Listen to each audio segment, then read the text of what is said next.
नमस्कार दोस्तों, हम कक्षा 10 के चैप्टर दो चर वाले रैखिक समीकरण युग्मों के बारे में पढ़ रहे हैं। अभी तक के अध्ययन में हमने प्रश्नावली 3.1 से लेकर प्रश्नावली 3.5 के क्वेश्चन संख्या 3 तक हल कर लिए हैं। आज हम नेक्स्ट क्वेश्चन संख्या 4 के बारे में अध्ययन करते हैं। तो देखिए क्वेश्चन संख्या 4 क्या है।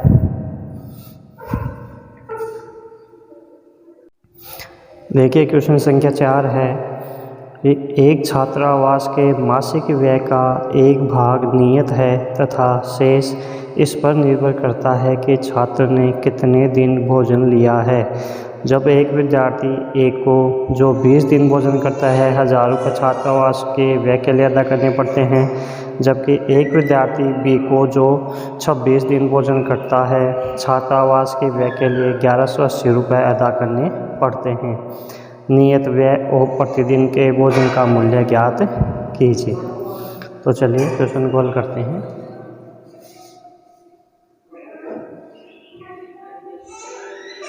तो देखिए क्वेश्चन संख्या 4 का जो पहला है उसमें बात कर रहा है, दो विद्यार्थियों की बात कर रहा है। दो विद्यार्थी हैं, विद्यार्थी ए और विद्यार्थी बी।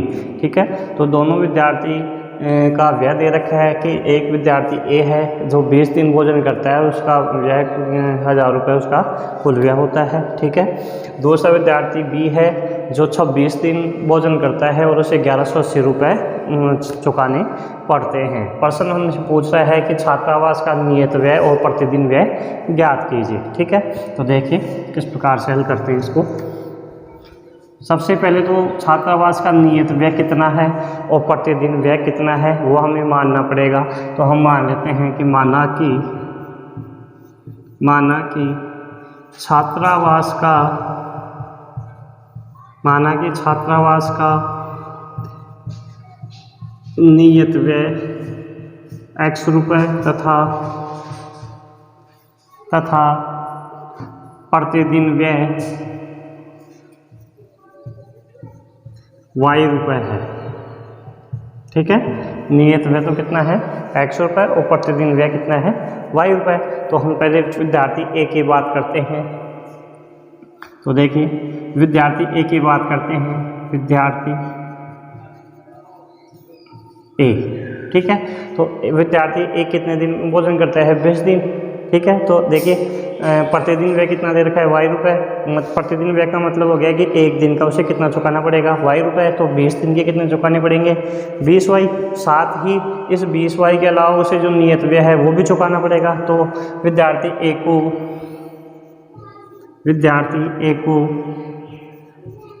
20 दिन भोजन करने पर विद्यार्थी ए द्वारा लिख लें इसको, विद्यार्थी ए द्वारा 20 दिन भोजन करने पर कुल व्यय बराबर कितना दे रखा है 1000 रुपये। कितना दे रखा है 1000 रुपये दे रखा है। अब ये 20 दिन का व्यय कैसे दे रखा है, ये 1000 रुपये किस प्रकार से हुआ। तो देखिए ये 1000 रुपये किस प्रकार से जुड़ा। तो देखो ये क्या है, नियत व्यय प्लस कितने दिन भोजन किया है इसने 20 दिन। तो y रुपये प्रतिदिन के दर से 20 दिन का व्यय बराबर कितने चुकाने पड़े उसको, कुल 1000 रुपये चुकाने पड़े। ठीक है, बस नियत व्यय तो देना ही है। साथ ही उसने कितने दिन भोजन किया 20 दिन का। एक दिन का कितना है y रुपये, तो 20 दिन का कितना हो जाएगा 20 रुपये। तो नियत व्यय कितना है x रुपये। तो x प्लस y रुपये प्रतिदिन के दर से 20 दिन का कितना हो जाएगा 20y बराबर 1000। हम इसको मानक रूप में लिखेंगे तो इस 1000 का इधर पक्षांतरण कर देंगे। तो देखते हैं x प्लस 20y और इस 1000 का इधर पक्षांतरण कर देंगे तो माइनस का 1000 बराबर 0। ये हमारा समीकरण नंबर 1 हो गया। इस 1000 को मैंने इधर पक्षांतरण कर दिया है। ठीक है, तो ये विद्यार्थी ए के द्वारा 20 दिन भोजन करने पर कुल व्यय हमारे को 1000 रुपये दे रखा था, लेकिन ये 1000 रुपये किस प्रकार से हुए भाई क्या क्या खर्चा जोड़ा है ताकि ये 1000 रुपये हो, तो क्या क्या हो गया कि नियत व्यय और वाई रुपये प्रतिदिन के दर से 20 दिन का व्यय कितना हो गया 20y। तो नियत व्यय प्लस 20y मतलब x प्लस 20y कितना हो गया 1000 रुपये होने चाहिए। ठीक है, तो ये तो हो गई विद्यार्थी ए की बात हो गई। ठीक है, अब हम बात करते हैं विद्यार्थी बी की। ठीक है, तो मैं इसको मिटा देता हूँ यहाँ से।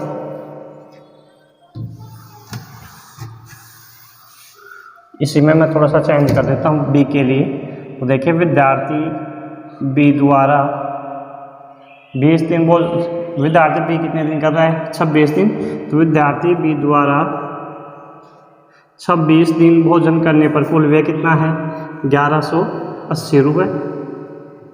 ठीक है, अब ये भी 26 दिन का व्यय कितना हो जाएगा 26y नियत व्यय प्लस y रुपये प्रतिदिन के हिसाब से कितने दिन का व्यय हो जाएगा ये 26 दिन का व्यय, और ये कितना हो जाएगा 1180 रुपये। ठीक है, तो नियत व्यय x रुपये प्लस y रुपये प्रतिदिन की दर से 26 दिन का कितना हो जाएगा 26y हो जाएगा। भाई एक दिन का y रुपये है तो 26 दिन का व्यय कितना हो जाएगा 26y। ठीक है, तो x प्लस 26y और ये 1000 का इधर सॉरी यहाँ पे था आपके पास 1180।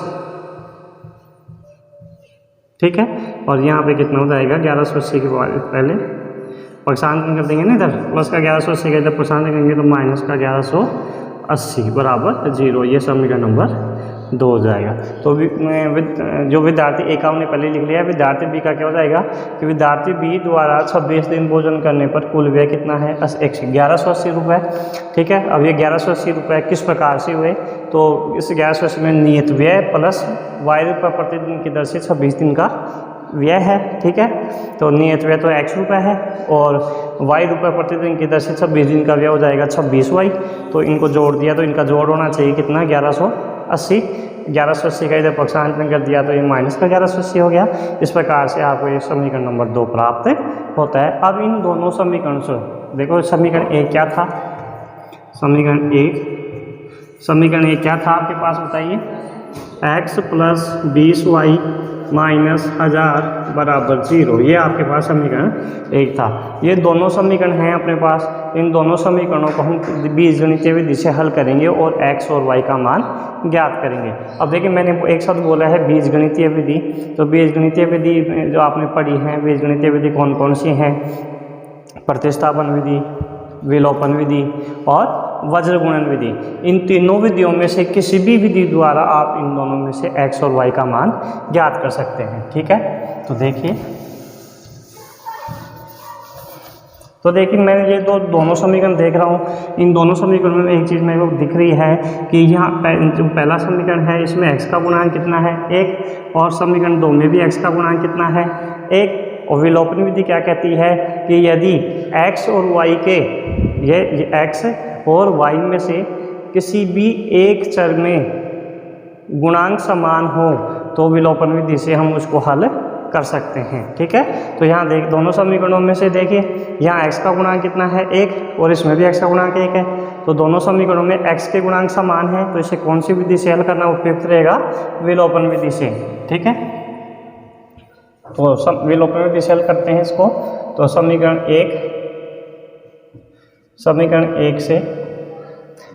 एक क्या था, यहाँ लिख देते हैं x प्लस 20y माइनस 1000 बराबर 0, और समीकरण 2 को भी यहाँ लिख देते हैं। विलोपन विधि में एक दूसरे के ऊपर लिखते हैं, ये हो जाएगा x प्लस 26y माइनस 1180 बराबर 0। ठीक है, विलोपन विधि में हम समीकरणों को घटाते हैं, गुणांक समान होने पर समीकरणों को घटा देते हैं। ठीक है, घटाते हैं कि क्या करते हैं, नीचे वाले समीकरण के चिन्ह चेंज कर देंगे।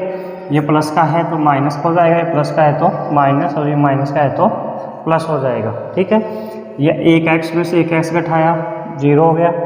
ये 20y में से 26y को घटाएंगे तो बचेगा माइनस का 6y।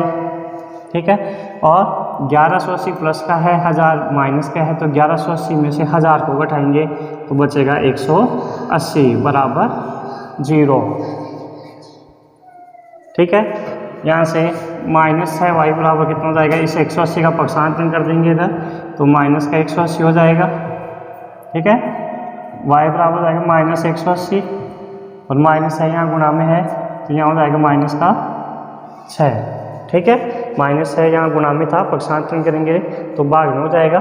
ठीक है, ये माइनस से माइनस कट गया और 180 में 6 का भाग देंगे तो 180 में 6 का भाग इस प्रकार से आप दे लें 6 यहाँ 18, शेष फल 0 पे ये 0 यहाँ उतार देते हैं तो y का मान कितना रहेगा 30। ठीक है, y का मान कितना आ गया 30 रुपये आ गया प्रतिदिन वह।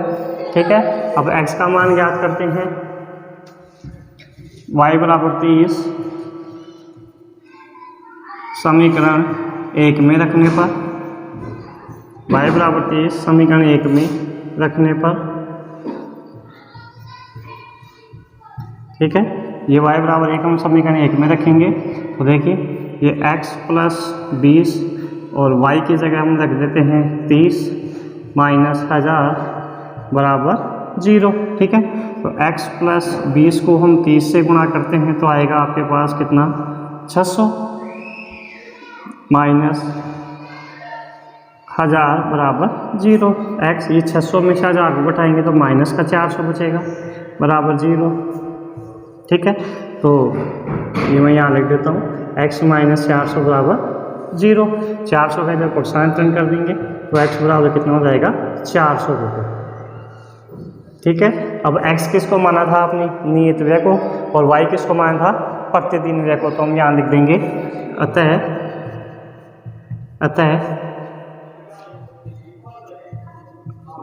नियत व्यय x बराबर 400 रुपये व प्रतिदिन व्यय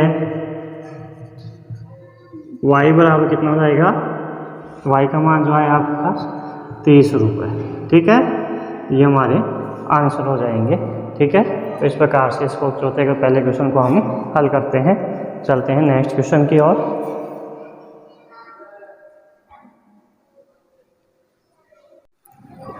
देखिए चौथे का दूसरा प्रश्न है, एक भिन्न 1/3 हो जाती है जब उसके अंश से 1 घटाया जाता है और वह 1/4 हो जाती है जब हर में 8 जोड़ा जाता है, वह भिन्न ज्ञात कीजिए।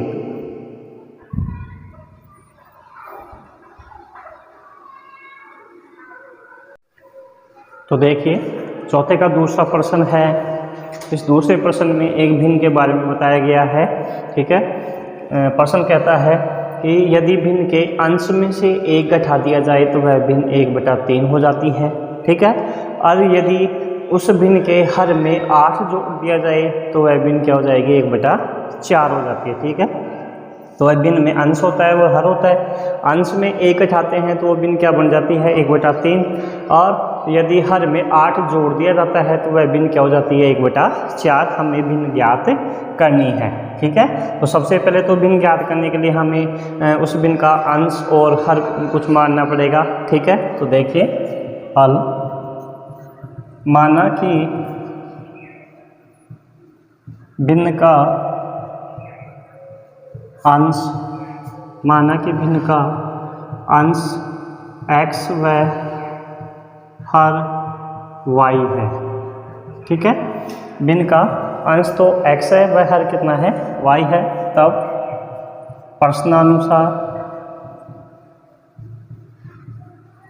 प्रश्न बोल रहे हैं कि यदि अंश में से 1 घटा दिया जाए और हर को ऐसे कैसे रखा जाए तो वो भिन्न हो जाती है 1/3। ठीक है, अंश कितना मान लिया हमने x माइनस 1 और हर कितना मान लिया y बराबर 1/3।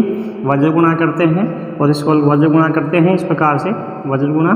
ठीक है, तो वज्र गुणा करते हैं तो 3 को गुणा करेंगे x माइनस 1 से और 1 को गुणा कर देते हैं y से। ठीक है, 3 को x से गुणा करेंगे तो 3x माइनस 3 को 1 से गुणा करेंगे तो 3 और ये हो जाएगा y को इधर ले आएंगे तो ये 3x, ये y इधर आएगा तो माइनस का y और ये माइनस का 3 बराबर 0। ये समीकरण नंबर 1 हमें प्राप्त हो जाता है। ठीक है, दूसरी स्थिति दे रखी है, दूसरी स्थिति दे रखी है कि यदि हर में 8 जोड़ दिया जाए तो वह भिन्न क्या हो जाती है 1/4।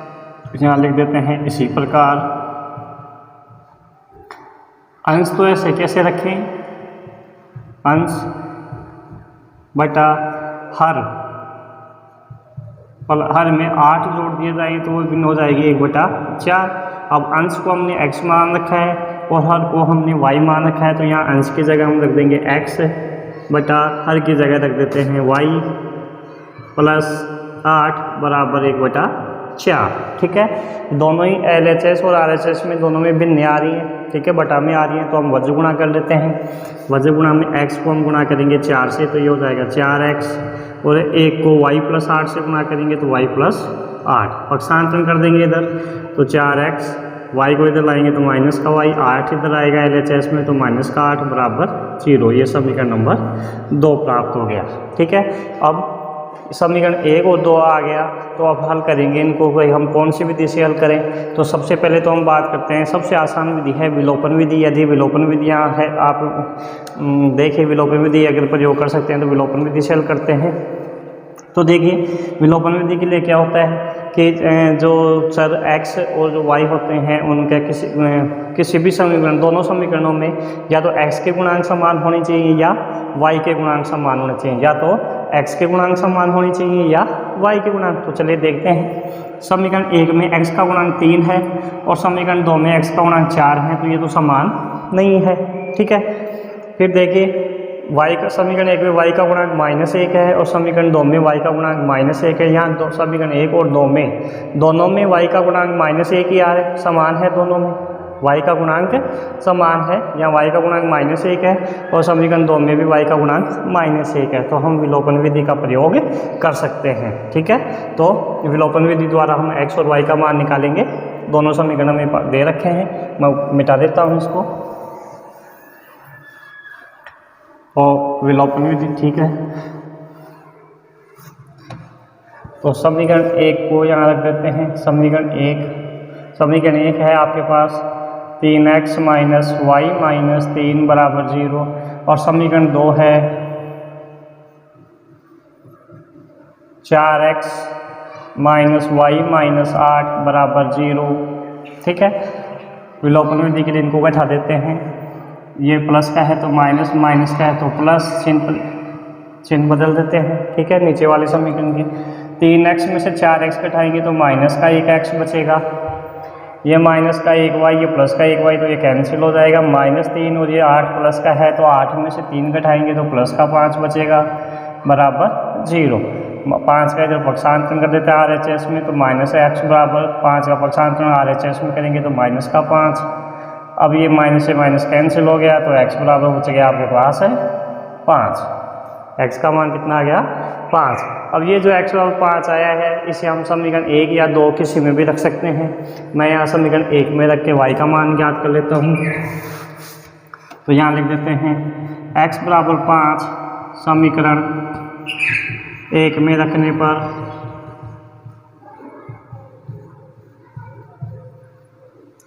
x बराबर 5 समीकरण 1 में रखते हैं तो 3x की जगह पर कितना रख देंगे 5 माइनस वाई माइनस 3 बराबर 0। 3 को 5 से गुणा करते हैं 15 माइनस वाई माइनस 3 बराबर 0। ठीक है, तो 15 और ये 3, ये 15 प्लस का है 3 माइनस का है तो 15 में से 3 घटाएंगे तो प्लस का 12 माइनस वाई बराबर 0। 12 का RHS में पक्षांतरण कर देंगे, यहाँ प्लस का 12 है तो इधर आ जाएगा माइनस का 12, तो माइनस वाई बराबर माइनस का 12 हो जाएगा। इधर ये माइनस से माइनस कैंसिल तो वाई बराबर कितना आ जाएगा 12। ठीक है, तो x क्या माना था हमने अंश माना था, y को क्या माना था हर। ठीक है, अतः यहाँ लिख देते हैं अतः भिन्न का अंश किसको माना था x को, तो भिन्न का अंश तो हो जाएगा 5 व भिन्न का हर कितना माना था हमने y कितना हो जाएगा आपके पास 12। अतः भिन्न क्या हो जाएगी 5/12। ठीक है, ये हमारा आंसर हो गया। उतार लें इसको।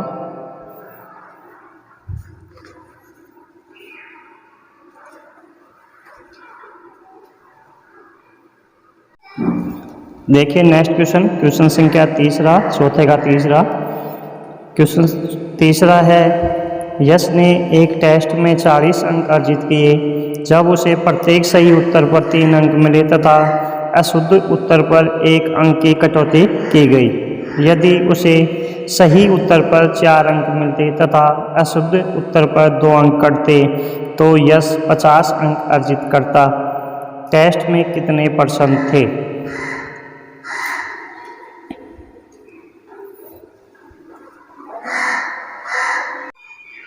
तो देखिए क्वेश्चन संख्या 4 का तीसरे क्वेश्चन को हम हल कर रहे हैं।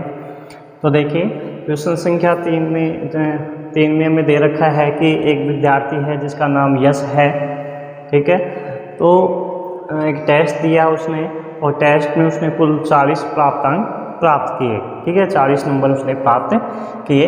अब वो 40 नंबर किस प्रकार से प्राप्त करता है, देखिए कि उस टेस्ट में प्रत्येक सही उत्तर के लिए 3 अंक दिए जाते हैं और प्रत्येक गलत उत्तर के लिए 1 अंक काटा जाता है, ठीक है।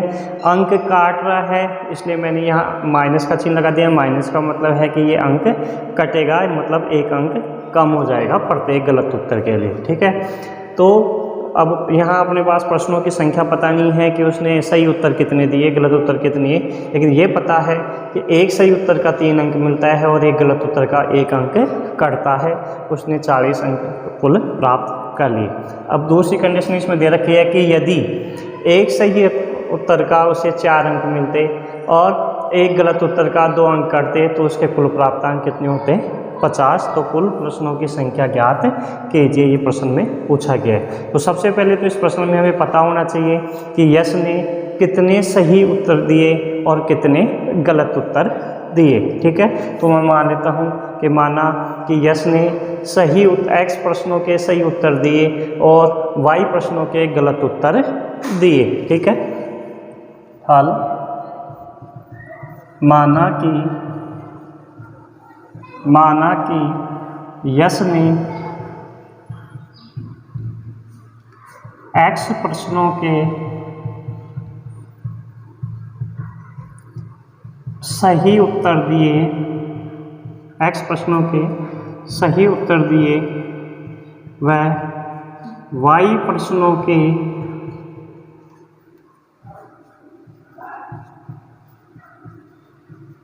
गलत उत्तर दिए, ठीक है। x प्रश्नों के तो सही उत्तर दिए व y प्रश्नों के गलत उत्तर दिए। तब पहला देखिए,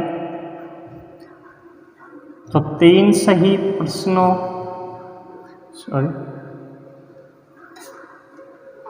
3 अंक प्रति सही उत्तर, 3 अंक प्रति सही उत्तर, मतलब एक सही उत्तर के कितने अंक हैं? 3। या फिर इसको इस प्रकार से लिख दें। पहले में क्या है कि प्रत्येक सही उत्तर के लिए कितने अंक दे रहा है? 3, और गलत उत्तर के कितने अंक काट रहा है, ठीक है। तो उसने x प्रश्नों के सही उत्तर दिए हैं, तो x एक प्रश्न के 3 अंक मिलते हैं, तो x प्रश्नों के कितने मिल जाएंगे उसे? 3, ठीक है। तो 3 गुणा सही प्रश्न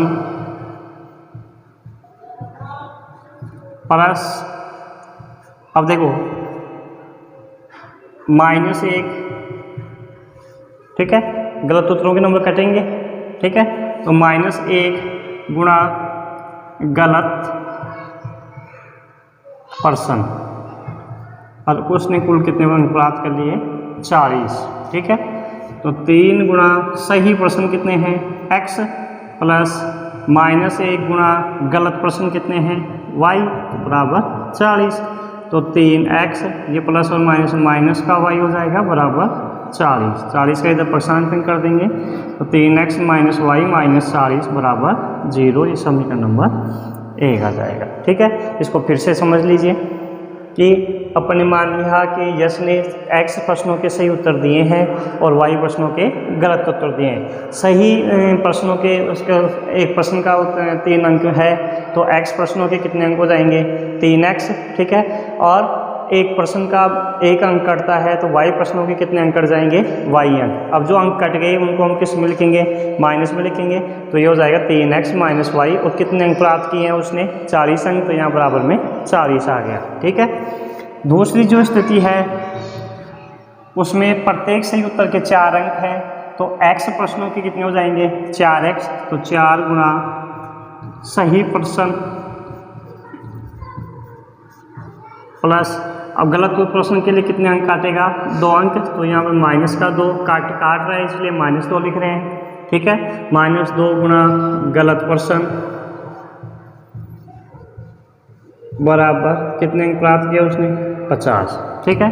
तो 4 गुणा सही प्रश्न कितने हैं x प्लस -2 गुणा गलत प्रश्न कितने हैं हमने जो माने हैं y प्रश्न माने हैं 4x, ये प्लस माइनस तो 2 को y से करेंगे 2y, और ये प्लस माइनस तो माइनस का 2y बराबर 50, तो हो जाएगा 4x माइनस 2y माइनस 50 बराबर 0, ठीक है।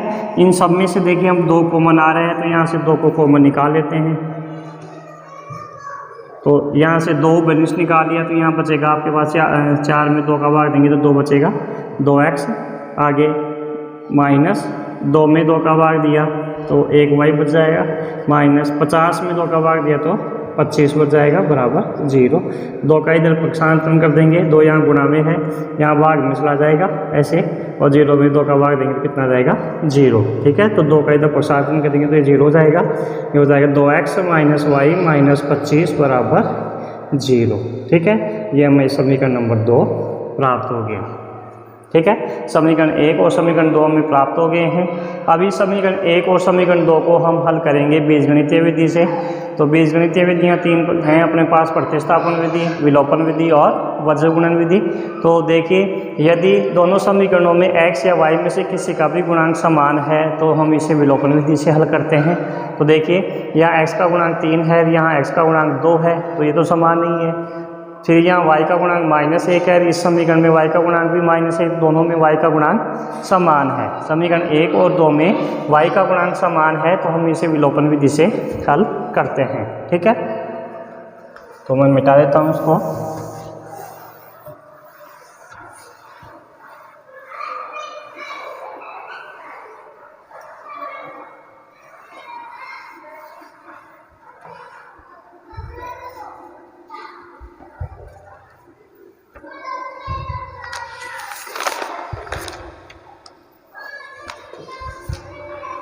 तो देखिए, समीकरण 1 को मैं यहाँ लिख देता हूँ। समीकरण 1 है यहाँ आपके पास 3x माइनस वाई माइनस 40 बराबर 0, और समीकरण 2 ये है 2x माइनस वाई माइनस 25 बराबर 0, ठीक है। विलोपन विधि में हम एक समीकरण में से दूसरा समीकरण घटाते हैं, कि जब भी समीकरण घटाना है तो यहाँ पे चिन्हों को चेंज कर देंगे, ये माइनस, ये प्लस और ये प्लस। 3x में 2x घटाएंगे तो 1x बचता है, ये प्लस का 1y में से 1y घटा देंगे तो ये कैंसिल हो गया, और ये प्लस के 25 और ये 40, माइनस का 25 में से 40 घटाते हैं तो माइनस का 15 बराबर 0। x बराबर हो जाएगा आपके पास 0 प्लस 15, -15 के जब पक्षांतरण कर दिया तो प्लस का 15 हो गया, x बराबर 15। ये x बराबर 15 आ गया। अब हम y का मान ज्ञात करेंगे, तो x बराबर 15 हम समीकरण 1 या 2 में से किसी में भी रख देते हैं। मैं समीकरण 1 में रख देता हूँ और वहाँ से हम y का मान ज्ञात कर लेते हैं। तो x बराबर 15 समीकरण 1 में रखने पर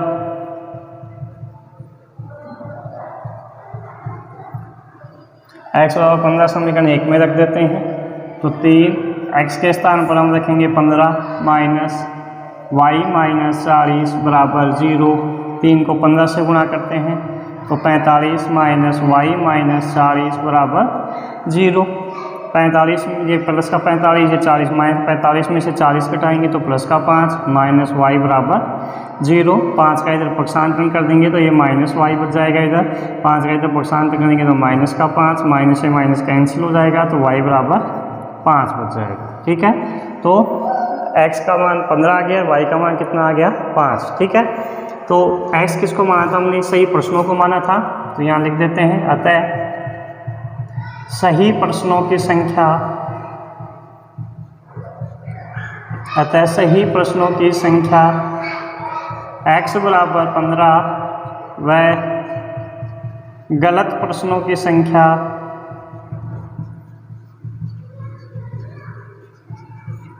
y बराबर हो जाएगी कितनी 5, तो कुल पर्सन कितने हो जाएंगे, कुल पर्सन हो जाएंगे आपके पास, दोनों को जोड़ देंगे, अतः कुल पर्सन बराबर कितने हो जाएंगे, दोनों को जोड़ देंगे, 15 + 5 कितने हो जाएंगे 20%, तो 20% थे। ठीक है, 20% में से 15 का सही उत्तर दिया है, 5 का गलत उत्तर दिया है। ठीक है, तो इस प्रकार से हमारा ये तीसरा क्वेश्चन भी समाप्त होता है।